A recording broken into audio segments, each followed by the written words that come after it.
Welcome back, everyone, to the deep dive. It's great to be back. Today I thought we could dive into some pretty interesting ideas from Kirsi Mäkinen. Yeah. And she talks a lot about this idea of the creator in us. Oh, interesting. So we've got a whole bunch of her writings and speeches, and we really want to unpack that idea. Why do we humans as a species, why are we so driven to build these models of personal development, societal development? What is it in us that wants to create these models? Yeah, it's so fascinating, isn't it? Because when you think about it, these models, these frameworks, it's really how we try to make sense of ourselves and the world around us. Right. And they come from all sorts of places, right? Like you've got academic research, ancient wisdom traditions, independent thinkers. It really highlights that we have this drive to map out our own growth and journey as humans. Yeah, and how to get better.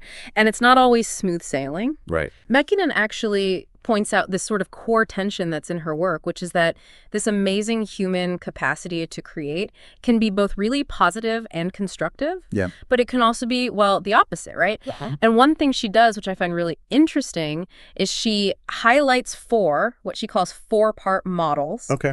And those are Ken Wilber's integral theory, Terry O'Fallon's stages model, Roman Anger's transcendental pluralism, and Nish Dubashi's diamond model. Wow. Covering a lot of ground. Yeah, she pulls from all over the place. And, she points out these folks, they all had these really profound, often personal experiences that led them to a deep understanding of this idea of non-duality, which we'll talk about more later. But, what's also interesting is that none of them were traditional university professors. Yep. And they all have these very unique stories about how their passion led them to create these models.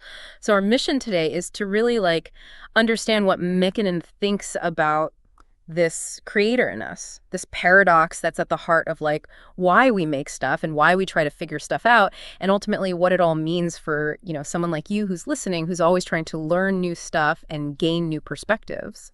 It's almost like she's shining a light on this innate drive we have to figure things out, but also recognizing that there's this inherent complexity in that process. Absolutely. So